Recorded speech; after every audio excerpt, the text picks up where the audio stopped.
நீங்கள் ஏதோ ஒன்றை கண்டுபிடித்தீர்களா?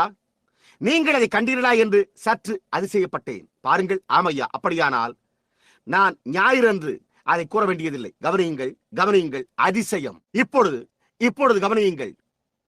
ஜலப்பிரளய அழிவிற்கு முன்பாக இந்த உலகத்தை காப்பதற்கு தருணம் வந்தபோது அவர் ஒரு கழுகை அனுப்பினார். இஸ்ரவேலை விடுவிக்க சமயம் வந்தபோது அவர் மறுபடியும் ஒரு கழுகை அனுப்பினார். யோவான் பத்முத்தீவில் இருந்தபோது இந்த செய்தி அவ்வளவு பரிபூர்ணமாய் இருந்ததால் அந்த நேரத்தில் அவர் அதை ஒரு தூதரிடத்தில் ஒப்படைக்க முடியாதவராய் இருந்தார் என்று நீங்கள் விசுவாசிக்கிறீர்களா? ஒரு தூதன் என்பவன் ஒரு செய்தியாளன் என்பதை நீங்கள் அறிவீர்கள். ஆனால் ஒரு செய்தியாளன் ஒரு தீர்க்கதரிசியாயும் கூட இருக்கிறான் என்பது உங்களுக்கு தெரியுமா? நீங்கள் அதை விசுவாசிக்கிறீர்களா? நாம் அதை நிரூபிப்போம். வெளிப்படுத்தல் 22ஆம் அதிகாரம் அவன் ஒரு கழுகாய் என்பதை நாம் பார்ப்போம்.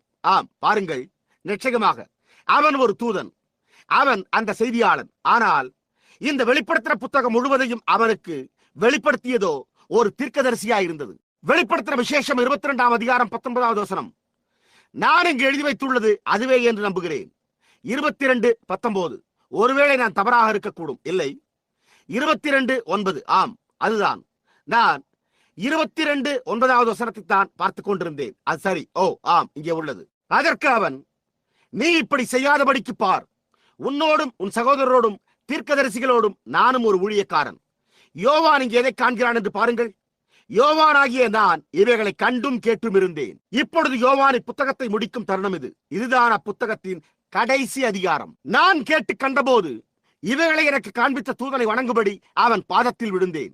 ஆகவே அவன் அதன் பின் அந்த தூதன், பாருங்கள், அதற்கு அவன், என்னிடம் நீ இப்படி செய்யாதபடிக்கு பார், எந்த ஒரு உண்மையான தீர்க்கதரிசியையும் எந்த ஒரு செய்தியாளரையும் யாரும் வணங்கக்கூடாது. பாருங்கள், தொழுகை என்பது தேவன் ஒருவருக்கு மாத்திரமே. நீ இப்படி செய்யாதபடிக்கு பார், உன்னோடும் உன் சகோதரரோடும் தீர்க்கதரிசிகளோடும் இந்த புஸ்தகத்தின் வசனங்களை கைக்கொள்ளுகளோடும் கூட நானும் ஒரு ஊழியக்காரன். தேவனை தொழுதுகொள் என்றான். பாருங்கள், இப்பொழுது இந்த புஸ்தகம் மிகவும் முக்கியமானது. இது தேவனுடைய வார்த்தையாயிருக்கிறது. இப்பொழுது கவனியுங்கள். தேவனுடைய வார்த்தையை கொண்டு வரப்பட வேண்டுமெனில் அது ஒரு தீர்க்கதரிசியால் கொண்டு வரப்பட வேண்டும். ஏனெனில் அவரிடத்தில் தான் தேவனுடைய வார்த்தை வருகிறது. அதை குறித்த ஒரு கேள்வியை நீங்கள் இங்குள்ள இந்த பெட்டியில் போடுவீர்கள் என்று நான் எதிர்பார்த்துக் கொண்டிருக்கிறேன். அவ்விதம் கேள்வி கேட்க இருப்பவர்களை நான் சிறிது முந்திக் கொள்ளலாம் என்று நினைத்தேன் என்று நீங்கள் அறிவீர்கள். அதை போன்ற ஒன்று அங்கே உள்ளே இருக்கிறது என்று நான் உணர்கிறேன். இவ்விதமாக நான் கேள்விகளை பெற்றுக்கொள்வேன் என்று நினைத்தேன். நீங்கள் பாருங்கள், ஒவ்வொரு தேவனுடைய வார்த்தையும் கொண்டு வரப்படுகின்றது.